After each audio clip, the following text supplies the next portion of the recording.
Hello, and welcome to this video about dramaturgy.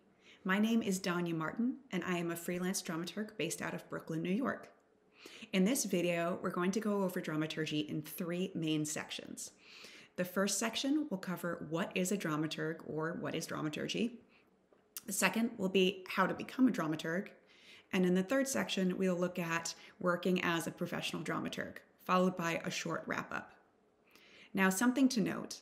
This is an introductory video and is in no way an exhaustive list of everything there is to know about being a dramaturg. It is such a nuanced and complex and fascinating field, and I really urge you to use this video as a jumping off point to do your own research. I'm coming from my own background and from my own experiences as a dramaturg based in the US, specifically on the East Coast. And so I hope it'll be of value to you. So let's jump in. So what is a dramaturg? That is an excellent question, and one that is really not that simple to answer, unfortunately. It is such a complex field and so nuanced that it really precludes one very pat answer that you can just sort of fit in a little box. It's also partly because, one, it is a relatively new field for theater. Theater in the Western world, we really talk about theater as starting about 2,000 years ago in ancient Greece, whereas dramaturgy only started about 200 years ago in Germany. And so I know that 200 years ago sounds like a lot, but really put it in perspective with 2,000 years, and it's really just the blink of an eye. Another thing that further complicates what dramaturgy is because so much of dramaturgy, if done well, the end result is invisible. Unlike a director where they can sort of point to the whole production and say, I did that, or a lighting designer who'd say, look at the lights, I did that, or an actor who can start performing and say, look, this is me. With dramaturgy, if you look at a production, for instance, if you've done your job right, what you've done is woven so finely into the fabric of the very production itself that you really can't point to one thing and say, that's it. If you start pulling one thread, the whole thing comes apart. Because of that, dramaturgy, if you talk to 10 different dramaturgs, you're going to get 10 different answers about what they do. And every single one of those answers is going to be correct, which is something that I find fantastic and thrilling about dramaturgy. I personally think of dramaturgy as being I am a theatrical consultant as a dramaturg, and I am brought on to help other people fulfill their creative goals. And it's really helpful to have someone who maybe has a little bit of perspective, who is going to be there to support you and collaborate with you, but also sometimes has a little bit of a remove that can help on the project. But something that I'd like to really make perfectly clear is that the dramaturg is not a fixer. In theater in the US, we are not brought in because we are inherently better than anybody else or superior. It is because maybe we have a skill set that is perhaps missing on that particular project, or just because theater is so collaborative that sometimes you need that other person just to help you reach whatever goal it is that you're trying to reach. I think of dramaturgy also as a toolbox, a set of tools, really dramaturgical tools that you have in your theoretical toolbox. And not every dramaturg is going to want to use every single tool or knows how to use every single tool. And not every situation is going to call for every single tool. So sometimes you need a hammer, sometimes you need a drill, and vice versa. And you're not going to try to, use a hammer in every situation. It's the same with dramaturgy and your dramaturgical skill set. You're not going to use or want to use or know how to use every single skill. For instance, I am particularly good at and enjoy dramaturgy that's based in research. And I'm really good at it. I enjoy learning new things and then sharing that with other people. So I gravitate towards projects that have some sort of dramaturgical component, or I'm sought out for that skill because it's something that I've cultivated. But I don't do dramaturgy for musical theater. It is somewhat like working on a play, but there's so many things that are different. There's that musical element. There's a different structure. There's so many different rules that I myself am just not either interested in learning about, nor do I have the skill set. And so I'm a dramaturg, but there's going to be someone else who is a dramaturg for musical theater specifically. So I'm going to go into different skills or areas that a dramaturg can work in. But again, by no means an exhaustive list. Please use this as a jumping off point. So to start with, a dramaturg can work on research and audience engagement. What that means for audience engagement is that typically we want the play to come to life for an audience more than just them coming into a darkened theater and watching this show for 2 hours or 90 minutes, however long it is. But we want them to engage with it more deeply on a number of different levels. And so we can facilitate that process in two different ways. The first is by creating lobby displays or content for the program. Lobby displays means creating content that the audience can interact with either before or after the show while they're waiting in the lobby. Things like it can be pictures, it can be video, it can be multimedia, it can be text, it can be research or context that the production feels that audience should know in order to more fully understand the play. Or it might just be different ways into the subject, new ways of looking at the play or interacting with it. Another way is that program content. A program is a booklet, usually physical, sometimes it's digital, that the audience is given that includes things about the theater, things about the cast, the crew, and the creatives, their bios, things like that. But it can also include the type of content that might be in a lobby display, but in the booklet itself. So for instance, there's one theater that I really love that does classics. And so to bring the plays to life, they will often include a whole list of different quotes about the production that maybe contradict each other, particularly if it was a controversial play. And so maybe they'll have the words of the playwrights, and then they'll have news reviews, and then they'll have scholars who have written about it, to not necessarily to make a specific point, but just to show that theater is alive and living. And even at the time it was created, the piece was something that inspired conversation and dialogue.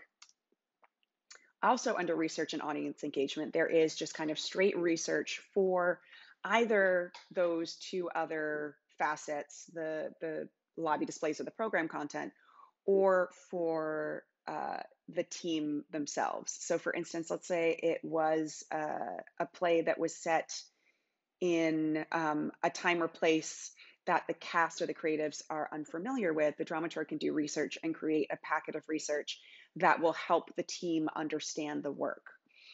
So for instance, I worked on a play once that was set in the US during the 1930s, so during the Great Depression, except that it was a play in London with an entirely UK-based team, so they didn't know anything about that.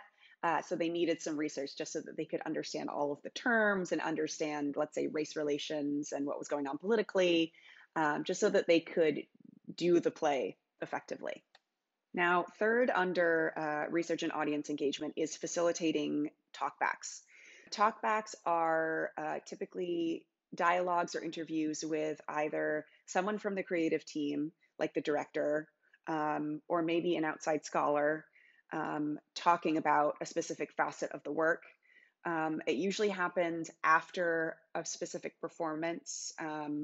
The show will invite the audience to stay for this discussion, and then there'll often be a Q&A at the end where audience members can ask questions. Sometimes there are no interviews. It really is just a straight discussion amongst the audience that the dramaturg is facilitating to help get people thinking about and talking about the production. And that's really all just to help make the play make sense and to make it come alive for the audience so that they want to engage with the play, and then hopefully so that they want to engage with the theater company going forward as well. The next facet of dramaturgy is new play development. And that can happen in a number of different ways. The first is script consultation. Dramaturgs can be hired to come in and give feedback on a script while it's still being written, while it's still in development, typically brought in by the playwright or by the theater if they've commissioned the work.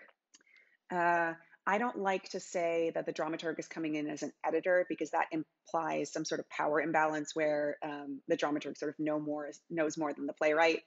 But again, theater is collaborative, and playwriting itself can be such an isolating experience that sometimes you need another person to come in and be able to just help the playwright achieve whatever it is they're going for. Dramaturg can be hired as a one-off, where I will just come in, read the script. Typically, the playwright has some specific questions that they want feedback on, and I'll provide that feedback, and then the playwright goes on their way. Or it can be a longer relationship where I'm brought in by the playwright, and I look at multiple drafts of the script. I maybe give them writing prompts. It is helping the playwright through their entire process rather than just for one moment in time. The next is working on devised work. And so what that means is, unlike a production where the play is already written and now we're just putting it on its feet, devised work is where the director and the cast and crew are creating the play together from scratch throughout the rehearsal process. And a dramaturg can be really helpful in that process, because they can come in and use their skills to help make sure that there is a structure to it, that the piece makes sense, help do research if they need to, or bring in inspiration, help with writing prompts, just essentially not be the playwright, but give the kind of help that they might provide a playwright, so that at the end of the process, there is a cohesive piece. A dramaturg can also help with new play development by facilitating developmental feedback for the playwright or for the creative team. There is only so much insight you can get by just reading your own piece over and over and over again. And so at a certain point, a playwright can benefit from hearing professional actors reading their work aloud, often in front of an audience, so that they can get the audience feedback as well. Where did they laugh? Where did they not? Where did you lose them? That sort of thing. A dramaturg can facilitate, organize that reading, and then also facilitate feedback at the end if the playwright wants it, so that they can get feedback from the audience. But a dramaturg, what they want to do is make sure that they're protecting the experience for the playwright. So they're going to try to direct the feedback to what they think is going to be helpful, and try to kind of fend off any sort of feedback that they think might be detrimental to the playwright. So that is new play development. And next we move to production dramaturgy. Now, production dramaturgy is when we have a piece and we are putting it on its feet. It's going to be an actual production that people are going to see. So the playwright has already written the play, or the play has already been devised. We don't need any help in developing the work itself, but a dramaturg can be brought in to be a sort of outside eye, if you will. Usually brought in by the director or the producer, sometimes the playwright if it's a living playwright. But a lot of times these people are so in the middle of the process. They're in the eye of the storm, if you will. They can't see the forest for the trees, that they need someone who maybe has a little bit of perspective. So for my process, when I'm a production dramaturg, I don't want to be at every single rehearsal or at every single meeting, because I don't want to get clouded by all of the details. If I know too much, I start losing a little bit of objectivity. And so it's helpful for me to maybe come in every 3 rehearsals, for instance. And then I know enough to be helpful, but not so much that I'm blinded, and I can give solid feedback to the production. I can also serve as a production dramaturg if it is a historical play, for instance. let's say Shakespeare, which has a very specific type of language, or the French playwright Molière, who writes in rhyme. I might come in as a sort of expert on the language so that I can help the actors if they have questions about, like, how do I pronounce this word, or what does this word mean, or what does this phrase mean, or I know what it means, but how do I say it properly so it has the right cadence and it gets the meaning across to the audience? A dramaturg can help with that as well. And then finally, a dramaturg can read and give feedback on scripts for theater companies rather than to the playwright itself. So a lot of theater companies in the US are, for tax purposes, considered not-for-profit theater companies. They're considered charities. And one of the ways that they have to kind of prove that they are this not-for-profit is to give back to the community, to prove that they are a charity. And a lot of times theaters will do that by giving back to the artistic community however they can. And one of the ways is having developmental programs, often for playwrights, because it is the least expensive. It doesn't require a lot of capital, but it can be provided in things like feedback from the staff to the playwrights. It can be getting playwrights together with other playwrights so that they can share ideas and bounce off each other, rather than having to pay for things that maybe cost a lot, like doing an actual production.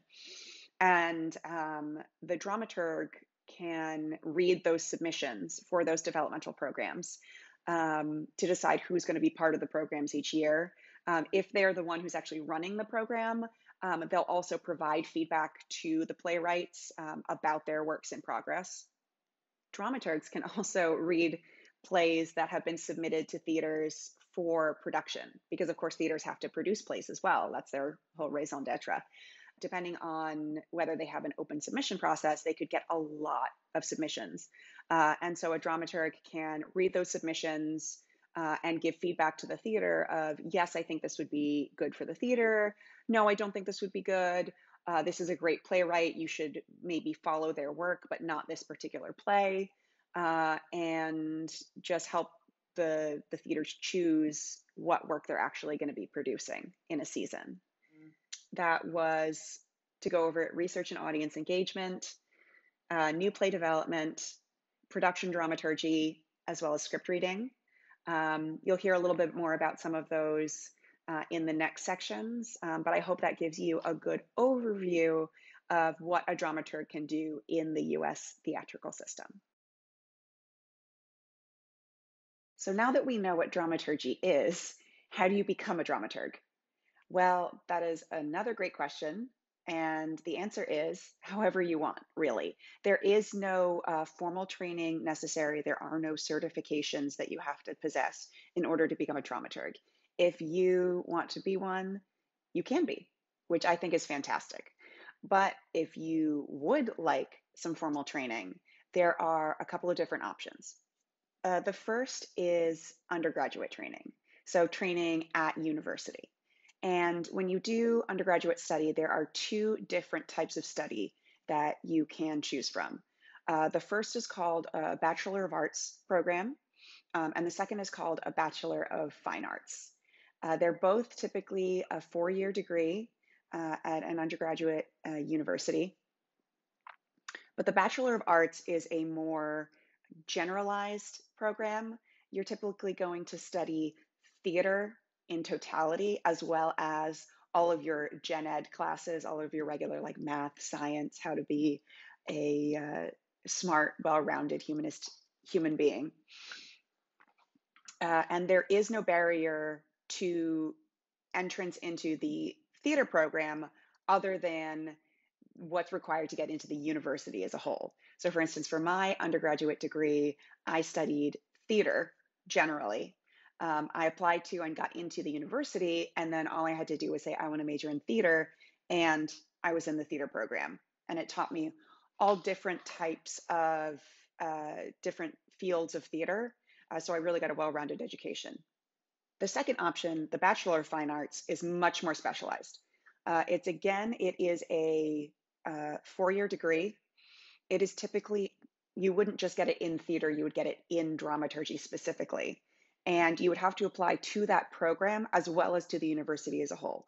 So you may get into the university and then apply for the dramaturgy program and not get into it.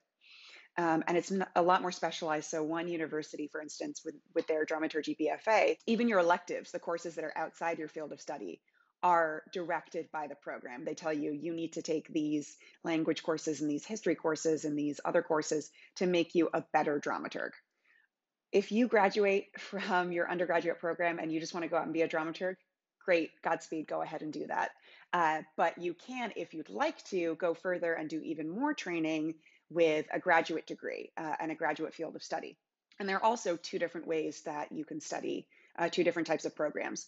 The first is a Master's of Arts, and the second is a Master's of Fine Arts. The Master's of Arts is typically a 1 to 2 year program that is much more traditionally academic because it is going to be leading to potentially getting your PhD. And when people get PhDs, it's usually to be a historian or to work in academia. The second option is a Master's of Fine Arts. That's typically a 2 to 3 year program. And it is much more practical because it is actually considered a terminal degree. It is typically teaching you how to do the thing. So how to be the lighting designer, how to be the dramaturg, how to be the director. You're actually getting in and doing it. So it's got a lot more of a practical focus, whereas the Master's of Arts is, as I said, a lot more theoretical, a lot more academic.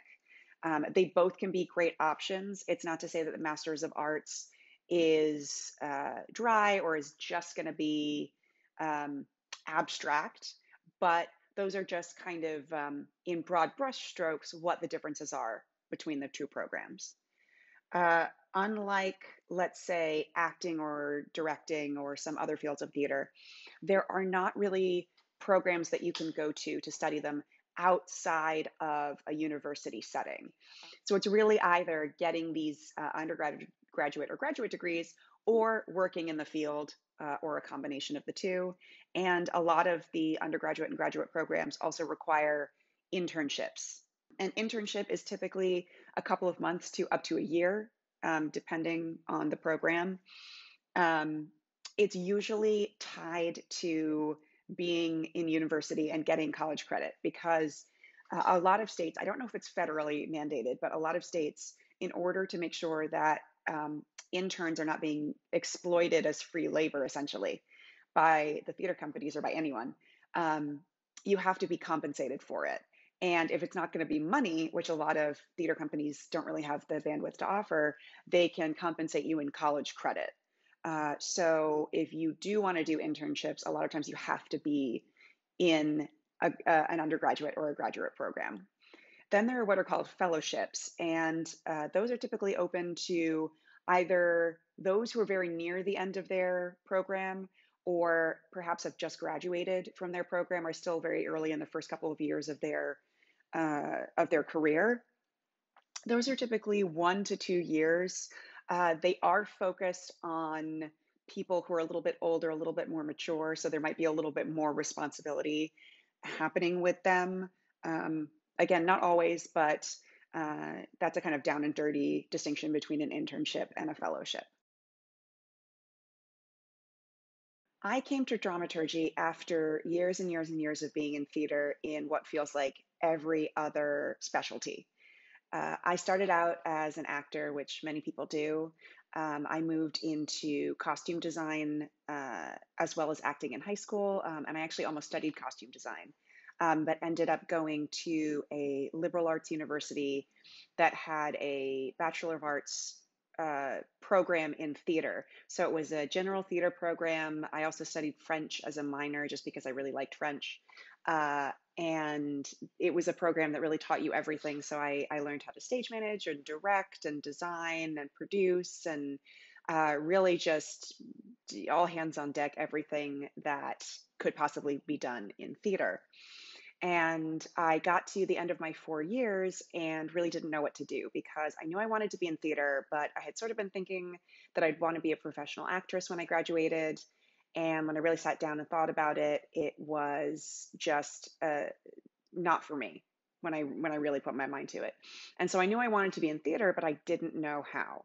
And so I took some time off after graduating.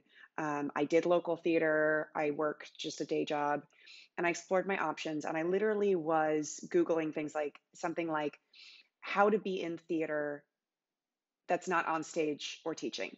And dramaturgy came up, and I was absolutely fascinated because I love to engage with theater, uh, not just emotionally, but intellectually. I love talking about it. I love analyzing it, but I also love making it. And so dramaturgy is a really great melding of the two. And it felt like the right path for me, but I needed to know a little bit more. I approached a theater in Rhode Island. There weren't really any dramaturgical internships at that time.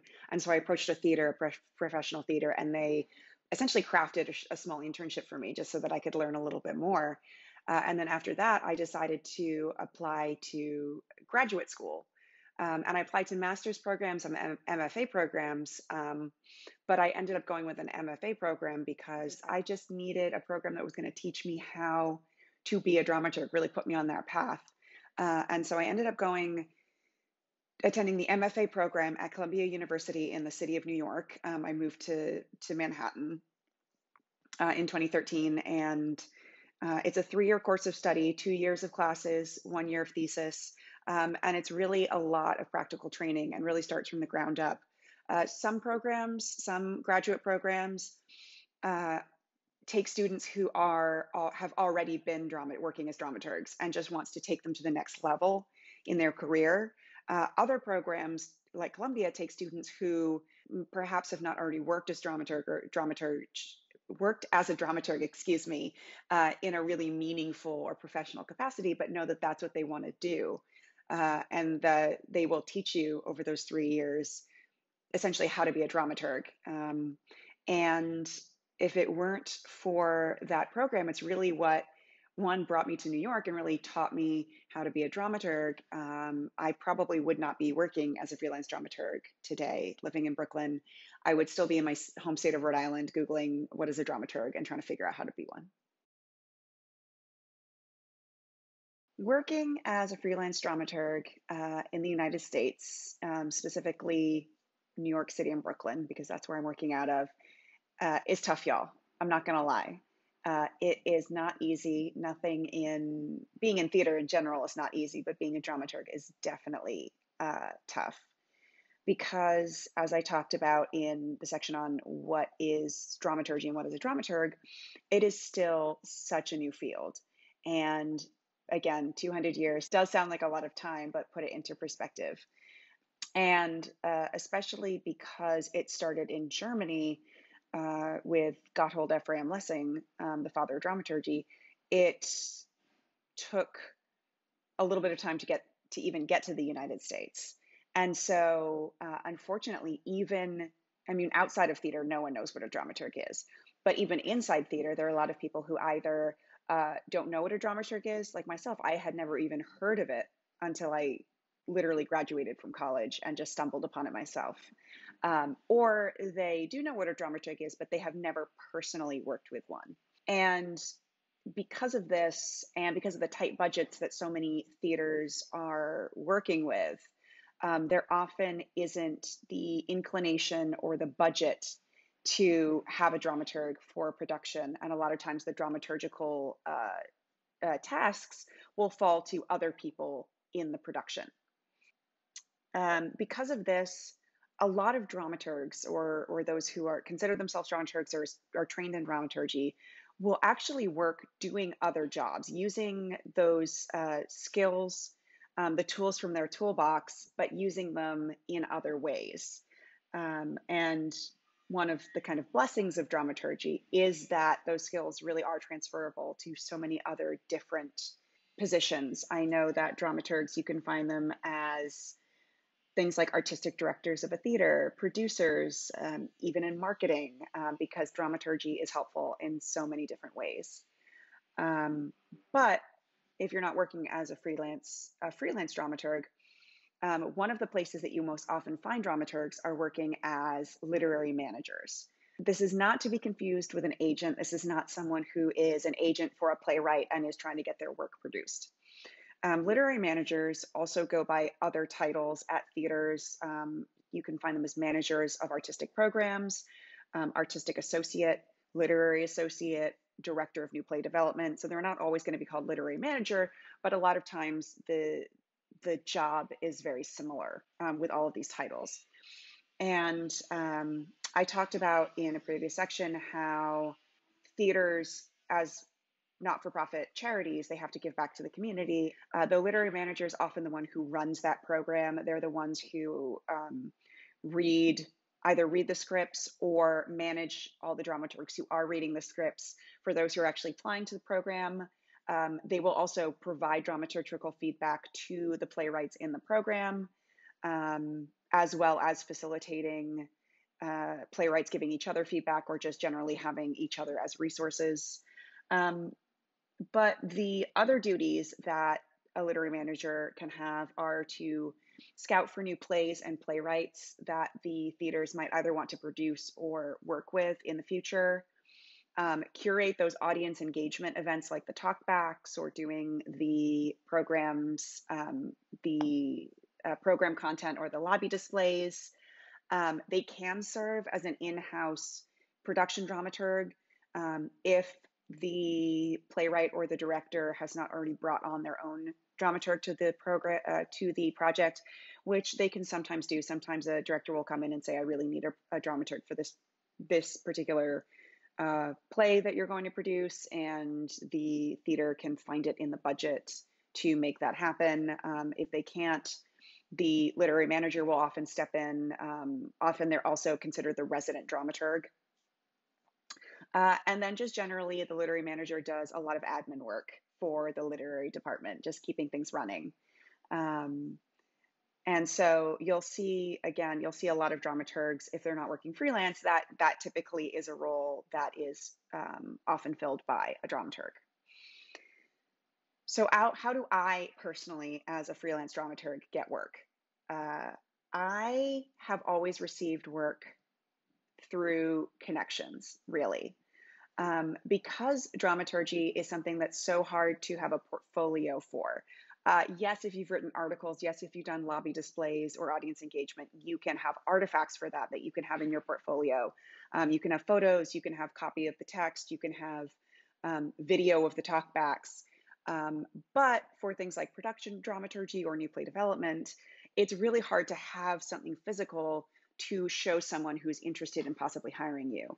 And that's where connections and personal recommendations really come into play. So much of dramaturgy is collaborative, and you have to be able to work well with the other person in order for them to want to be vulnerable and to really want to partner with you to allow you to help them reach the goal that they're trying to achieve. And so the first part of getting any sort of gig is having somebody who's already worked with you recommend you, because that really goes for a lot. They can say, yes, I've worked with this person. They did XYZ for me. It was a great experience and it really helped my work. And that essentially kind of is your portfolio, if you will. They are the proof of what you have done. And then we'll have an in-person or Zoom during these pandemic times meeting to see if personality-wise we click, and if I seem like someone that they could see themselves getting vulnerable with and wanting to have a relationship with. Because again, I could be the most qualified person for the job, and if we don't click and they don't feel like they can trust me with their work, they're not going to hire me. And so for me personally, really getting work is just doing work, getting my name out there, working with other people, and then hopefully having them spread the word that I am someone that they might want to work with. There are no unions for dramaturgy like there are with other fields. There are unions for actors and for directors. There are none for dramaturgs. It's very amorphous. Everyone sets their own rates. But there are resources that we can use. I am part of a support organization, a member called the Literary Managers and Dramaturgs of the Americas. They are a membership-based organization. There is no criteria to get in as long as you identify as a literary manager or a dramaturg and want to pay the fee, you can be a member. And they have resources like employment guidelines. They have a document for setting rates, for instance, that I've used numerous times when deciding how much I want to charge for different types of projects. They have handbooks for student dramaturgs. They have resources for dramaturgs who are working in academia, who are working in on university productions, for instance. And they're also just a community, a place to go when I have questions or want to see what other people are doing, or really just feel not so isolated. But so there are kind of resources here or there, but there's really not the huge infrastructure like you would have for other disciplines that are more advanced, more established in the field, and have perhaps been around and are understood better than dramaturgs. So I hope you have enjoyed this section on working as a dramaturg in the American theater system. Well, that's it. I hope you enjoyed this video about dramaturgy and the role of the dramaturg in the theater. I hope I didn't scare you off in that final section. Dramaturgy is hard, but it's so worth it and it is so fulfilling. I love getting to see other people thrive and see their projects come to life and see audiences engaged with the work in a new way. And again, I really urge you to use this as an inspiration, a jumping off point. If there was anything in this video that caught your attention and made you want to research a little more, find out more, there's a whole world out there of dramaturgy to explore. And once again, thank you for coming on this journey with me.